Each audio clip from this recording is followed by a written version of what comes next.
오늘 본문의 말씀으로 섭섭하지 않으십니까? 라는 제목으로 말씀의 은혜를 함께 나누겠습니다. 우리가 인생을 살아가다가 많은 감정을 경험합니다마는 우리가 심심찮게 경험하는 감정 중에 하나가 바로 서운함 혹은 섭섭함이라는 것이 있습니다. 일상을 살아가면서 그리고 가정에서든 직장에서든 그리고 교회에서든 간에 어떤 사람들과 관계를 맺으면서 우리는 섭섭함과 서운함을 여러 번 경험하곤 합니다. 서운한 감정을 교회에서는 때로 이렇게 말하기도 합니다. 시험이 들었다 이렇게 표현하기도 합니다. 아무개 집사가 시험에 들어서 교회 안 나온다. 목사들은 이런 말을 들으면 온 신경이 곤두서곤 합니다.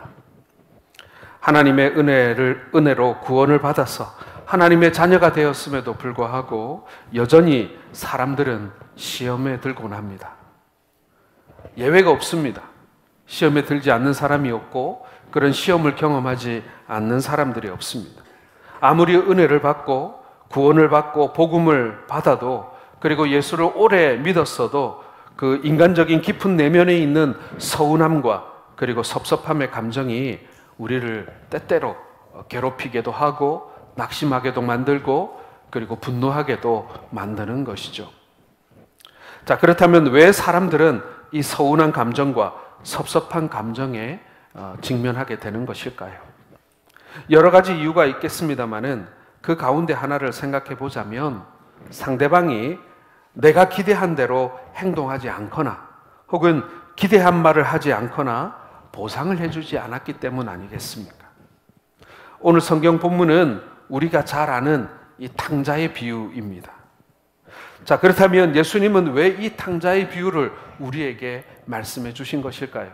그리고 제자들에게 그 말씀을 주신 이유가 무엇이겠습니까?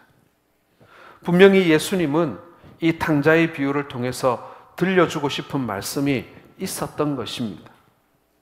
예수님이 이 비유의 말씀을 하시게 된 배경이 되는 말씀이 누가복음 15장 1절과 2절에 나오고 있습니다. 우리 같이 한번 읽어보겠습니다. 시작.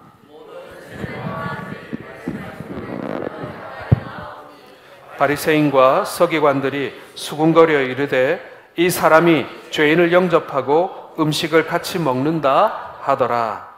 자, 예수님이 비유의 말씀을 하시게 된 배경에는요, 죄인을 가까이 하시고 병든 자와 약한 자를 가까이 하시고 무엇보다 유대인들이 가장 싫어하는 세리들을 가까이 했기 때문이다라는 것입니다.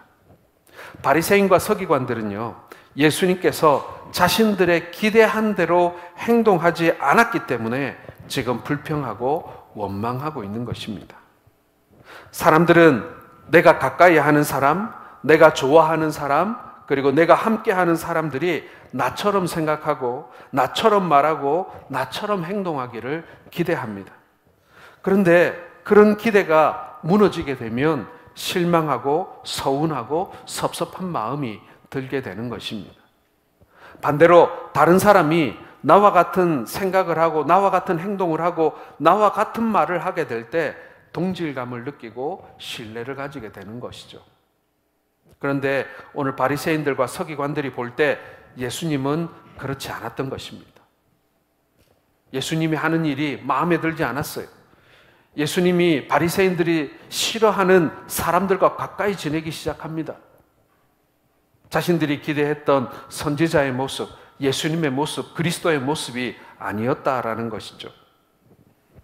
그래서 예수님께서는 죄인들, 세리들, 그리고 병든 자와 약한 자를 가까이 하시는 자신을 못마땅하게 생각하는 이 바리새인들과 서기관들에게 비유를 통해서 하나님께서 진정으로 원하시는 것이 무엇인지를 교훈해 주고 계시는 것입니다.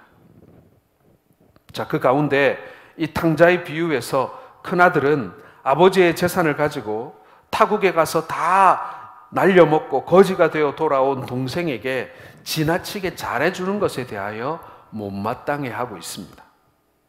큰아들이 느꼈을 그 섭섭함의 감정이 바로 서기관들과 바리새인들이 느끼는 감정과 너무나도 비슷하다라는 것입니다. 내가 싫어하는 사람을 누군가 좋아해주면 느끼는 감정인 거예요. 탕자를 좋아해주는 아버지를 보면서 형이 느꼈을 감정인 것입니다. 사랑하는 성도 여러분, 여러분은 혹시 이런 서운한 감정이 없으십니까? 서운한 감정, 이 섭섭한 감정을 극복하지 못하면 여러분, 우리의 인생이 거기에 매이게 되어 있습니다. 행복하지 않습니다. 우리는 탕자의 비유에서 언제나 집 나간 작은 아들의 관심을 갖고 집중해서 그것을 봅니다. 그리고 모르긴 몰라도 대부분 집 나간 작은 아들에게 우리가 감정이입을 하고 그 작은 아들이 나라고 생각을 하고 그 작은 아들을 용서해 주시는 아버지의 사랑에 우리는 모두 감격하게 됩니다. 죄인인 우리를 받아주신 아버지 하나님의 그 사랑을 우리는 이 비유를 통해서 배우게 되는 것이죠. 자, 그런데 탕자가요, 집 나간 탕자만 있는 게 아니라는 것입니다. 집을 나가진 않았지만 이 맏아들 역시도 집안의 탕자였다라는 사실을 오늘 이 이야기의 끄트머리에 말씀하고 있는 거예요. 사실 이 작은 이 탕자의 비유, 이 이야기는요, 두 개의 이야기가 붙어 있는 것입니다. 집을 나가 허랑방탕하게 살다가 거지가 되어 돌아온 아들을 용서해 주신 아버지의 이야기가 하나고요. 그리고 그 아들과 그 작은 아들 동생과 아버지를 못마땅하게 여기는 그 큰 아들의 이야기가 또 다른 이야기로 이 이야기 속에 담겨져 있는 것입니다. 어쩌면 이 탕자의 비유에서 예수님이 하고 싶었던 말씀은 집을 나갔다 돌아온 작은 아들, 즉 죄인들, 병자들, 세리들을 이해하지 못하고 사랑하지 못하는 이 큰 아들, 즉 바리새인들과 서기관들에게 이 이야기를 들려주고 싶으셨던 것입니다. 그래서 오늘은 집안에 남아있던 큰 아들이 어떻게 하면 서운하고 섭섭한 감정을 극복하고 기쁘게 행복한 신앙생활을 할 수 있는지를 우리가 함께 살펴보고자 합니다. 그리고 혹시 우리도 마음속에 서운한 마음, 섭섭한 마음을 가지고 산다면 여러분, 그것도 하나님이 원하시는 마음이 아니기에 오늘 이 말씀을 살펴보면서 우리가 그러한 마음들을 좀 내려놓을 수 있는 그러한 시간이 되기를 원합니다. 첫 번째로 여러분, 자기 자신을 지나치게 과대평가하면 우리가 섭섭할 수 있다라는 것입니다. 자, 29절 상반절을 한번 같이 읽어보겠습니다. 시작. 아버지께 대답하여 이르되 내가 여러 해 아버지를 섬겨 명을 어김이 없거늘. 자, 큰아들이 여느 날처럼 밭에 나가서 열심히 일하고 집에 돌아왔는데 음악 소리와 춤추는 소리가 자기 집에서 들려오는 것입니다. 사람들이 기뻐하고 웃는 목소리가 들려요. 평소에는 시무룩하게 계시던 아버지의 호탕하게 웃는 웃음소리가 집 밖까지 들려오는 것입니다. 그래서 하인들에게 물어보니 기가 막힌 이야기를 합니다. 아버지의 소중한 재산을 가지고 타국에 가서 허랑방탕하게 탕진한 동생이 돌아왔는데 그 동생을 환영하고 축하하는 잔치가 열렸다는 거예요. 큰아들이 더 화가 난 것은 아버지 때문이었을지도 모르겠습니다. 집 나간 동생을 바라보면서 환하게 기뻐하시는 모습을 보는데 속으로 우라가 치밀어 올라왔을 것입니다. 지금 저놈을 저렇게 받아주는 것이 과연 옳은가? 도리어 회초리를 들고 때려서 내쫓아야 되는 게 아닌가? 집안 재산의 절반을 다 날려먹고 온 저 자식이 뭘 잘했다고 아버지는 저렇게 반가워하시는 것인가? 동생에 대한 미움과 함께 아버지에 대한 불만이 터져나왔던 것입니다. 지금 자신은 하루 종일 밭에서 일하다 돌아왔기 때문에 손에는 쟁기가 들려 있었고 하루 종일 밭에서 일하느라 온몸은 땀에 흠뻑 젖어 있었고 옷도 흙 묻은 작업복을 입은 채 그대로 돌아왔는데 그런 자신의 모습과는 대조적으로 지금 동생은 새 옷을 입고 있고요. 손에는 가락지를 끼고 있고 발에는 새 신을 신고 있는 것입니다. 그래서 형은 지금 아버지에게 지금 동생을 위한 장치가 부당하지 않냐고 소리치고 있는 것입니다. 자, 그런데 여러분, 이 큰아들의 분노의 원인, 불평의 원인은 대부분 잘못된 평가, 잘못된 판단에서 나왔다라는 것입니다. 그는 아버지에게 부당하다고 소리치면서 자신은 아버지에게 충성스러운 아들이요, 성실한 아들이요, 아버지의 말을 한 번도 어긴 적이 없는 효자라는 것입니다. 흠이 없는 아들, 티가 없는 아들, 실수가 없는 아들이라는 그런 뜻인 것입니다. 자기 공로, 자기 의로움이 가득한 큰아들의 모습인 것이죠. 누가 그랬다고요? 바리새인들과 서기관들이 그랬다는 것입니다. 여러분, 짐작해 보건대 큰아들은 완벽했을까요? 큰아들은 스스로 아버지에게 아주 성실한 아들이라고 자부를 했습니다. 자기는 흠이 없는 아들이고 충성된 아들이라고 말했습니다. 그런데 정말 그랬을까요? 아버지의 평가는 어땠을까요? 분명 성경에는 그 큰아들에 대한 아버지의 평가는 나오지 않아요. 하지만 여러분 다 자녀를 키워보셨잖아요. 완벽한 자녀가 있습니까? 아무리 내가 사랑하고 아끼는 자녀라 하더라도 흠없고 그리고 부모 속 한 번 안 썩인 완벽한 자녀가 있습니까? 그런데 그게 부모 마음인 것 같아요. 그렇게 속을 썩였는데도 뭐라고 얘기하냐면 아이고 우리 애는 내 속 한 번 썩인 적이 없다면서 이렇게 얘기를 하더라고요. 예, 그게 부모의 사랑이고 부모의 마음이에요. 그러나 완벽한 아들이라는 얘기는 아니에요. 부모님의 사랑이 거기에 담겨 있을 뿐이에요. 큰아들도 아버지 보기에 부족하고 미숙했을 것입니다. 분명한 것은 아버지가 그것을 덮어주며 지금까지 살아온 거예요. 사랑으로 그것을 감싸주며 살아왔던 거예요. 그런데 큰아들은 지금 착각하고 있어요. 내가 완벽했기 때문에, 내가 충성스러웠기 때문에, 내가 흠이 없었기 때문에 아버지가 지금껏 나한테 큰 소리 한 번 안 지르고 야단 한 번 안 치고 나를 인정해 주었어 라고 생각했다라는 것입니다. 서기관과 바리새인들은 그러지 않았을까요? 그들의 제사가 완벽하고 그들의 율법이 완벽했기 때문에 지금껏 한 번도 하나님 앞에 내가 징계받은 적 없이 나는 그렇게 자랑스러운 신앙인으로, 나는 완벽한 신앙인으로 살아왔다라고 자부하고 있지 않았겠습니까? 큰아들이 한 가지 모르는 사실이 있었습니다. 우리가 하나님의 은혜 때문에 열심히 주님을 섬기고 순종하고 봉사하지만 열심히 하다 보면 하나님의 은혜는 없어지고 그 자리에 자기 공로, 자기 희생, 자기 의를 올려놓게 된다는 것입니다. 그러면 사단 마귀의 역사가 시작되는 것입니다.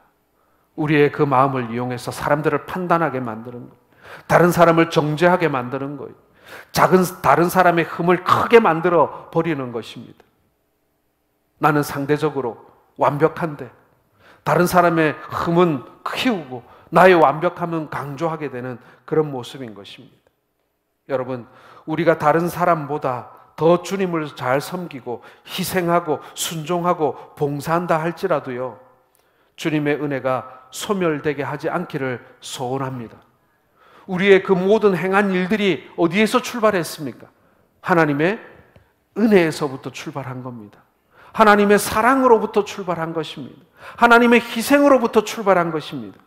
그런데 큰아들은 작은아들과 비교 평가를 하고 있는 것입니다. 자, 30절 말씀을 같이 읽어보겠습니다. 시작.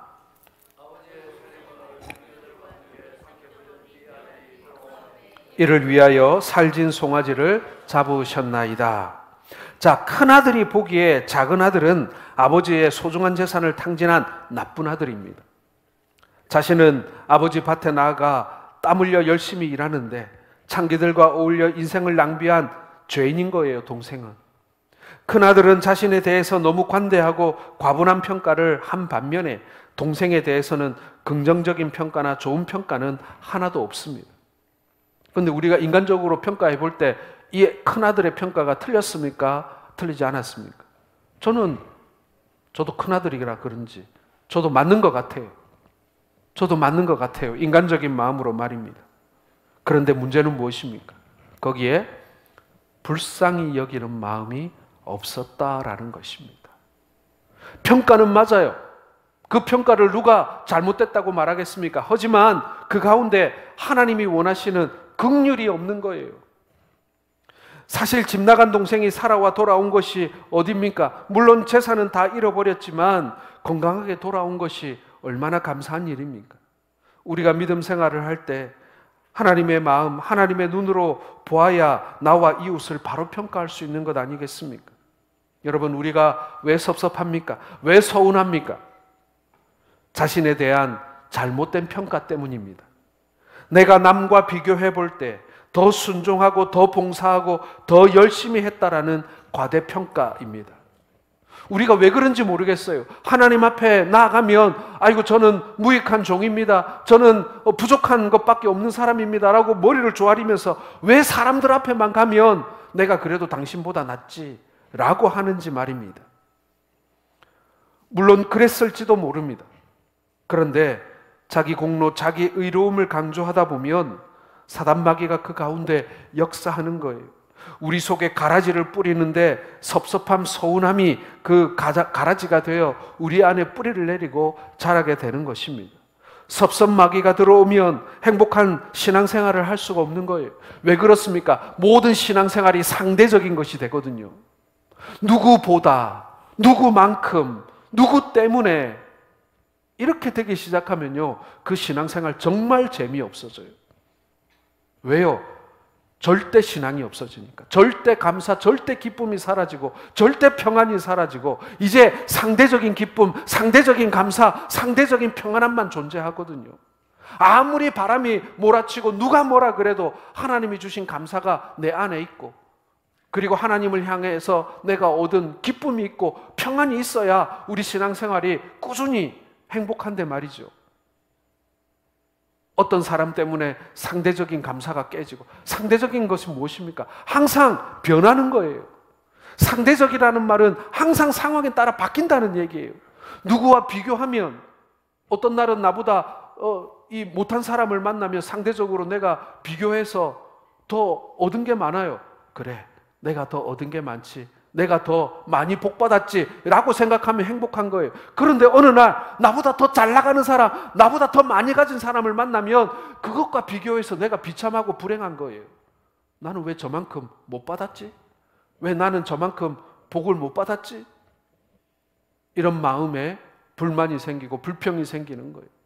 예, 그게 상대적인 거예요.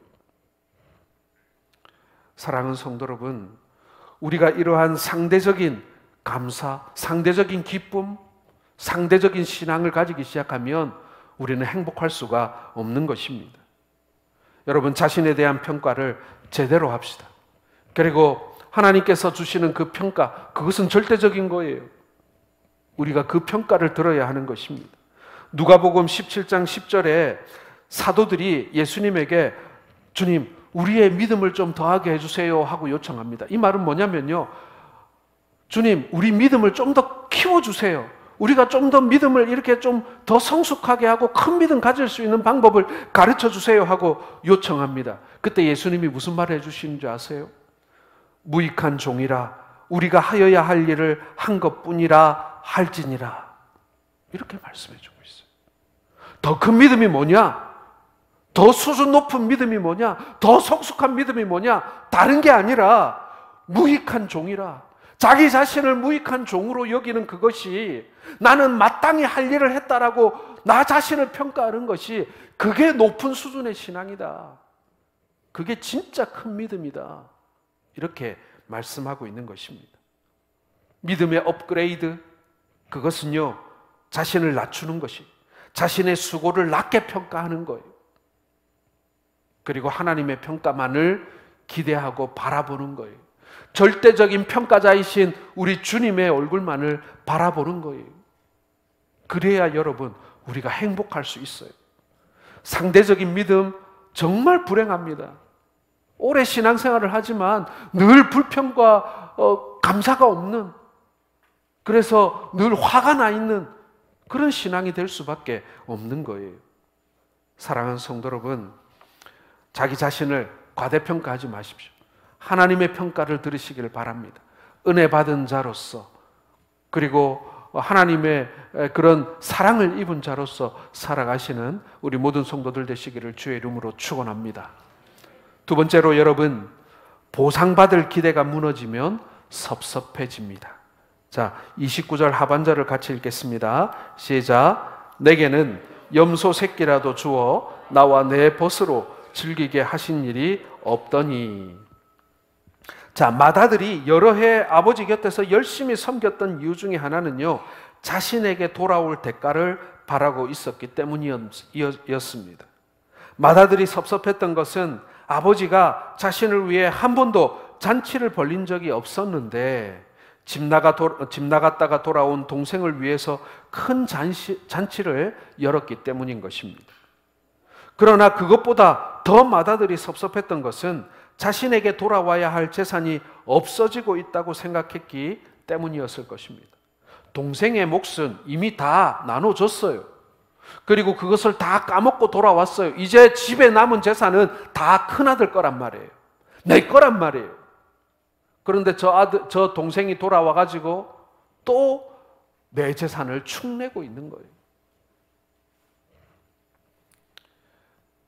맏아들은 아버지께서 돌아가시면 모든 재산이 자신의 것이라고 생각했던 것 같습니다. 그렇기 때문에 그는 열심히 일했어요. 일하면서 기분도 좋았고 보람도 느꼈을 것입니다. 단지 아버지를 기쁘게 해드리기 위해서 열심히 일한 것이 아니었습니다. 맏아들은 자신에게 돌아올 보상을 기대하며 열심히 일했던 것입니다. 그랬기에 맏아들은 아버지의 선택과 판단에 문제를 제기하고 있는 것입니다. 맏아들은 동생의 귀향이 반갑지 않았어요.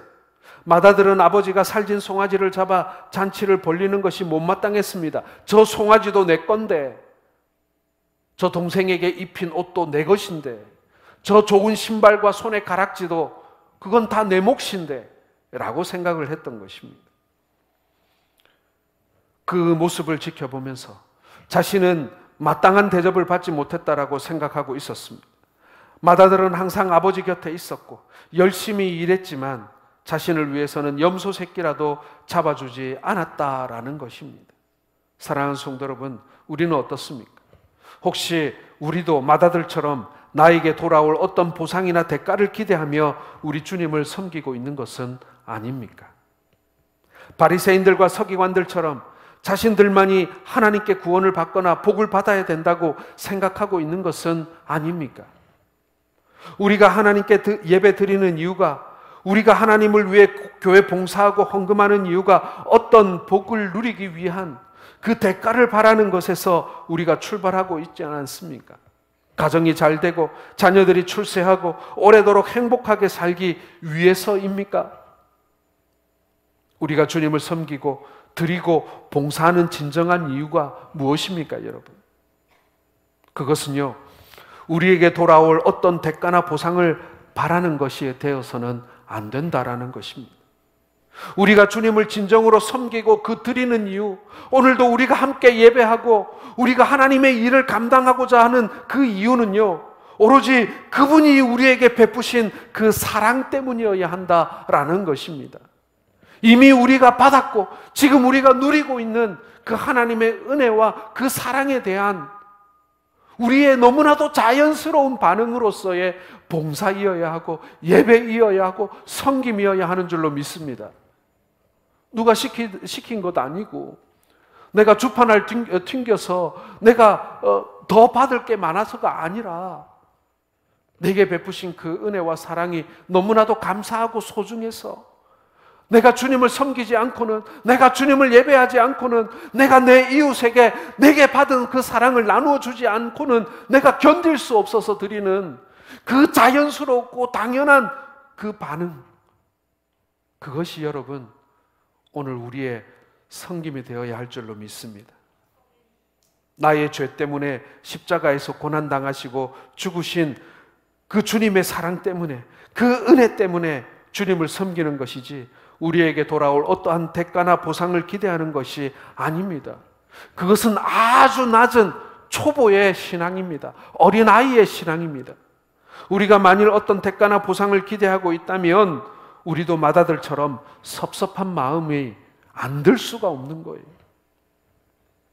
우리의 각자의 마음의 소리를 한번 들어보시길 바랍니다. 혹시 교회에서 섭섭함을 받은 일이 있다면 그 섭섭함의 이유가 기대했던 보상이 없었기 때문은 아니었습니까? 사람들에게 더 인정받고 사람들에게 더 칭찬받아야 하는데 그것을 받지 못함으로 인한 섭섭함은 아닙니까?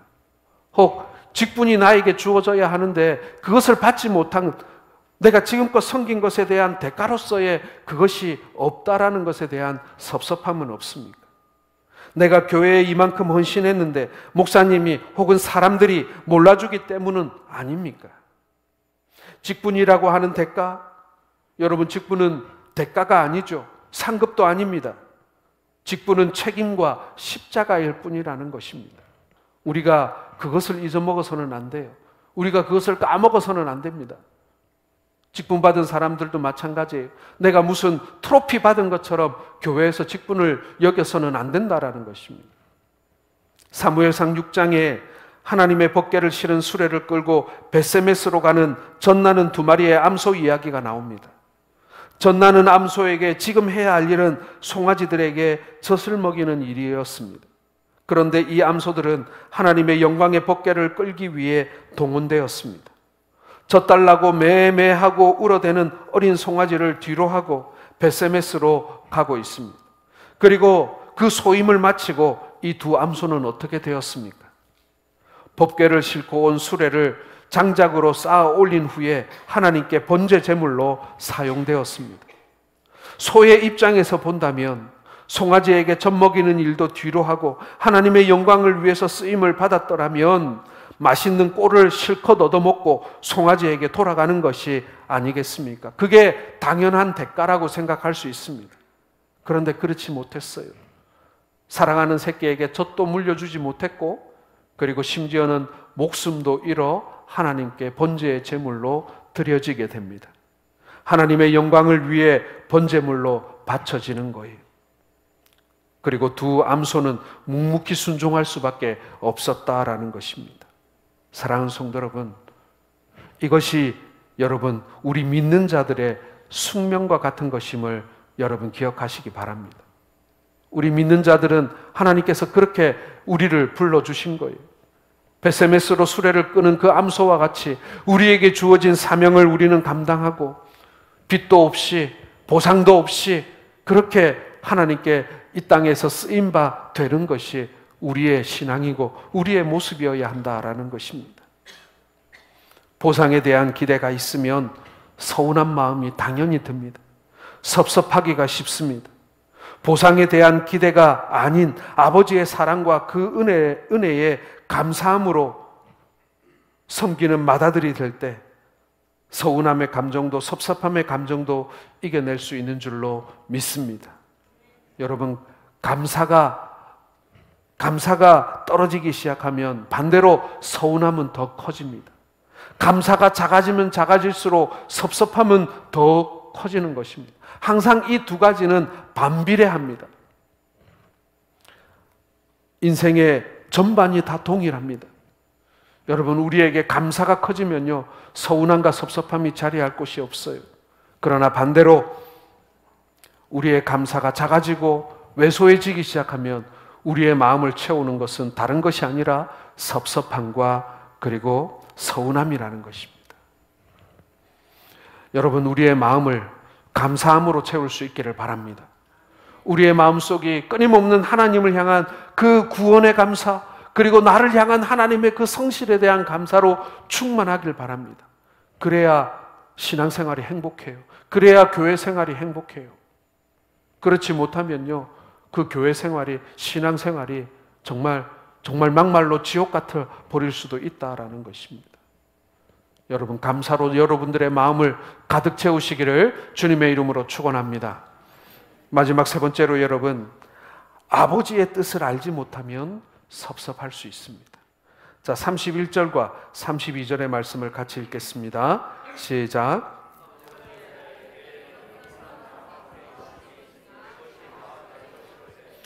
이 내 동생은 죽었다가 살아났으며 내가 잃었다가 얻었기로 우리가 즐거워하고 기뻐하는 것이 마땅하다 하니라. 맏아들은 아버지의 뜻이 무엇인지 알지 못했습니다. 그는 자신이 장자로서의 의무와 특권이 있음을 알지 못했습니다. 아버지께 있는 것이 다 자기의 것인 줄 알지 못했습니다. 맏아들은 아버지와 항상 함께 있었습니다. 그랬기 때문에 자신이 원하면 무엇이든지 할 수 있었습니다. 살진 송아지를 잡아먹을 수도 있었고, 염소 새끼도 잡아먹을 수 있었고, 원하기만 하면 언제든지 동네 사람들을 불러 모아 잔치를 열 수도 있었습니다. 그런데 그걸 못했던 거예요. 왜요? 이거 아버지 건데. 아버지 건지는 알았는데 그와 동시에 내 것이다라는 것은 몰랐다라는 것입니다. 맏아들은 그걸 사용할 줄 몰랐던 거예요. 맏아들은 아끼고 차곡차곡 쌓아두려고만 했습니다. 맏아들은 쓰기보다 오로지 모으는 데만 관심이 있었습니다. 그는 아버지의 관심사가 뭔지 몰랐어요. 아버지의 관심사는요, 모으고 절약하고 쌓아두는 게 아니었어요. 나누고 베풀고 이게 아버지의 관심사였어요. 그런데 그걸 몰랐던 것입니다. 맏아들은 아침 일찍 일터로 나가는 그 시간에 아버지가 동구 밖에 나아가서 집 나간 동생을 매일매일 기다리는 그 아버지의 마음을 몰랐던 거예요.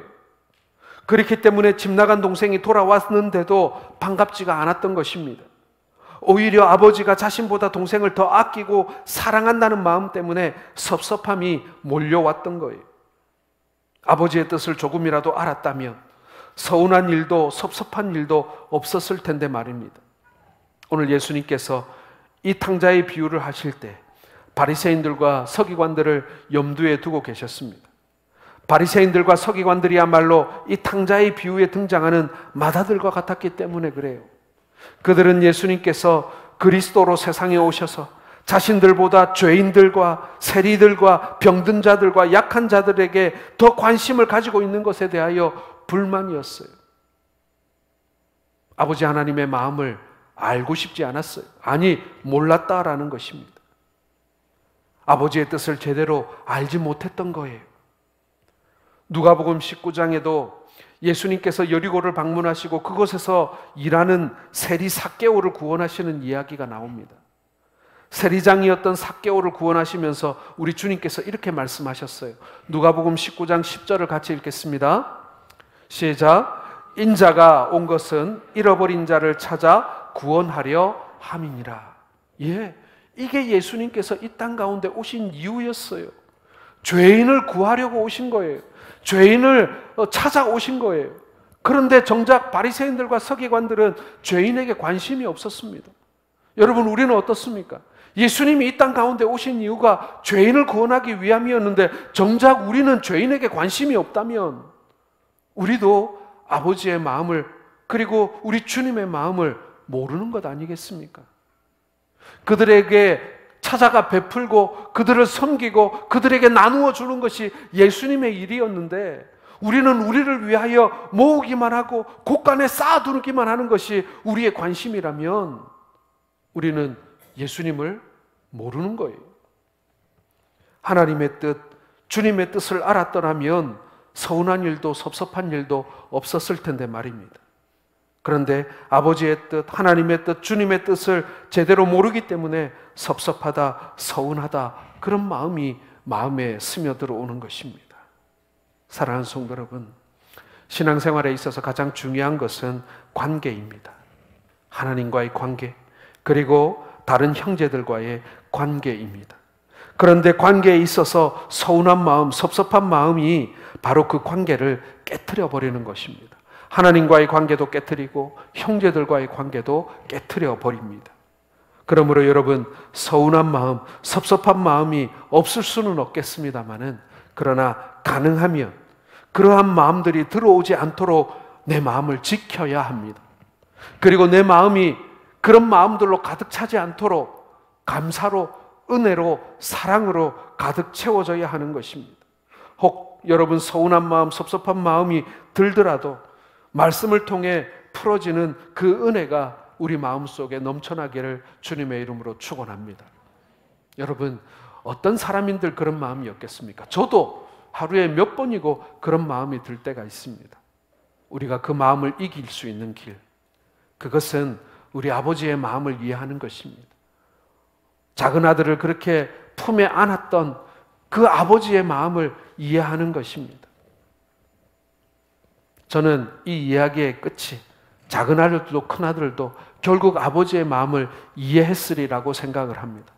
오래 믿었던, 그리고 잘 믿어왔던 큰 아들도, 그리고 허랑방탕하게 방황을 하다가 죄인으로 살다가 늦게서야 아버지께 회개하고 돌아온 작은 아들도 저는 결국 아버지의 마음을 이해했으리라고 생각을 합니다. 오늘 이 자리에 앉아 계신 우리 성도들 중에는 어릴 때부터 성실하게 예수를 믿고 교회 생활하고 지금껏 오신 분도 계실 것이고, 한평생을 내 마음대로 살다가 하나님의 은혜를 받아 중년 이후에 늦게 은혜를 받고 하나님 앞에 나오신 분들도 분명 이 자리에는 있습니다. 오늘 이 자리에는 맏아들도 있고 작은 아들도 있습니다. 그러나 우리에게 있어 중요한 것은 무엇입니까? 아버지의 마음을 알고 있느냐 하는 것입니다. 그 아버지의 마음을 알아야 합니다. 둘째 아들도 마찬가지예요. 만약 그런 큰 은혜를 받았음에도 불구하고 마음의 섭섭함이 찾아오지 않겠습니까? 이 작은 아들은 평생 그 은혜 속에 정말 감사함으로만 충만하게 살아야 하는데 과연 그랬을까요? 아니었을 거예요.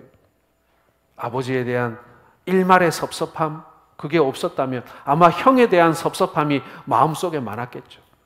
아버지는 그렇다 치고 형은 나한테 그럴 수 있어, 그런 마음이 들지 않았겠어요? 맏아들은 더 말할 것도 없고 말입니다. 여러분, 이런 마음을 이겨내시며 우리 마음속에 섭섭함이나 서운함이 아닌 감사와 그리고 긍휼과 그리고 기쁨이 충만한 우리 모든 성도들 되시기를 주님의 이름으로 축원합니다. 기도하겠습니다.